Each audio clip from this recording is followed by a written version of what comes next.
Hi everyone. Today I'm going to do another review on Cool World. As I know I'm not gonna waste any damn time doing my review of a fan favorite movie of mine. I've been wanting to do this review since this month is the 30th anniversary of Cool World. As this movie came out for this year, that's been 30 years since it debuted on July 10th, 1992. Let's not waste any damn time and focus on this movie. The backstory of Cool World originally began in 1988 when Ralph Bakshi conceived the film as a live-action animated horror film that was pitched to Paramount Pictures, which was his first feature film in nearly a decade since the animated Lord of the Rings movie series. Yeah, which consists of the Lord of the Rings animated movie and the Hobbit animated movie. Although it became a black comedy film rather than a horror film, which was saved for Candyman, from that year, of course, when Cool World was released on July 10th, 1992, it was a financial failure because critics hate the movie, realizing the idea of combining animation with live action footage sounded very divisive.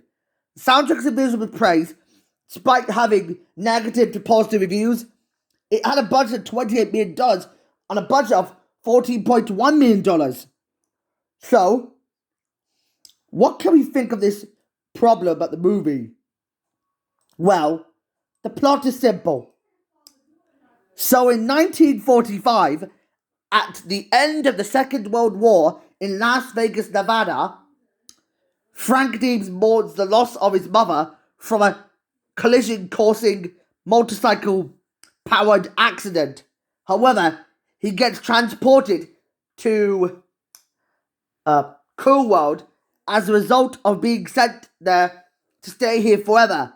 However, fast forward to 47 years later in 1992, Las Vegas.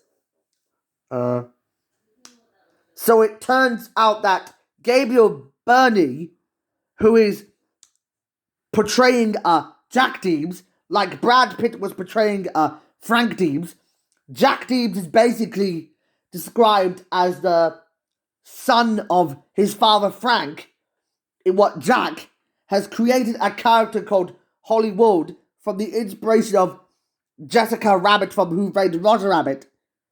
And the idea involved around Jack getting sent to Cool World, which is full of scary looking monsters called Doodles. And he has this dream that he gets sent there on a quest to rescue his father Frank from his creation Hollywood. And it sounded like that he accidentally brought Hollywood to Las Vegas, and then she uses some sort of doodle box to stage some sort of invasion of the doodles to destroy everyone. And then Jack, at the last moment, becomes Superman, and he manages to bring Hollywood down to normal by stripping her powers away. And then it ends in a ending where Jack walks away in the sunset to dump Hollywood. And it sounds like a fun idea for a movie. I like the hand painted cells and the live action special effects on the CGI. It predates Toy Story by a landslide. That I kind of like this movie, and I personally like it better than Monkey Bone. But with that said, the chemistry between Brad Pitt and Kim Basinger, that we know her from Batman, was quite crazy than you can imagine. And I personally gonna give this movie like an 8 out of 10. Because it's a milestone in my imagination. And I like it for some reason. And the Aesop is kind of bizarrely funny. That it's kind of crazy. The Aesop is... I noticed there's an interesting Aesop where... The one where I remember, the one when the Princess Leia Fancy from Friends, that was the only episode I remembered. There was this one thing about the Aesop. Jack Deeds has it for Holly, for a cartoon character he created. And he argues that the entire movie is in fact about his subject. That the only major Hollywood production is to deal with his subject. And in reality, however, if you were playing with it, I'm guessing it was due to his failure to separate fiction from reality, meaning that the excerpt of this entire thing, with the whole divorce your idea creativity, all I'm getting is, what do I think of this movie's sexual tastes?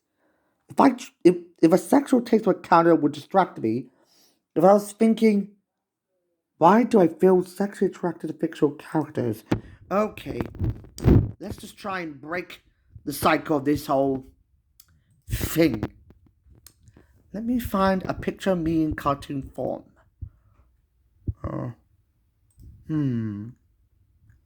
I couldn't find what is the perfect shape of my cartoon form.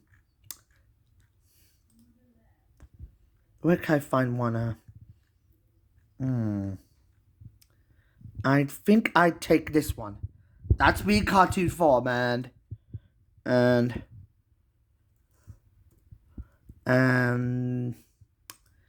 this is my girlfriend Kan Fukara in cartoon form. This is a funny example. Let me just see about how I see. And that's me, myself in cartoon form, and that's Kan Fukara in her cartoon form. That's how I think about my sexual taste towards her. I like that girl, and yeah, that's me in my cartoon form. Yeah, that's me. Yeah, he's basically. I've been telling you about myself in cartoon form, and I understood that this is Kan Fukara in cartoon form, and this is just me in cartoon form. Yeah, I made this crack pairing. I made it on fan fiction about Nate Wright having Keeper Oak to flirt with. That's what I could say about this one.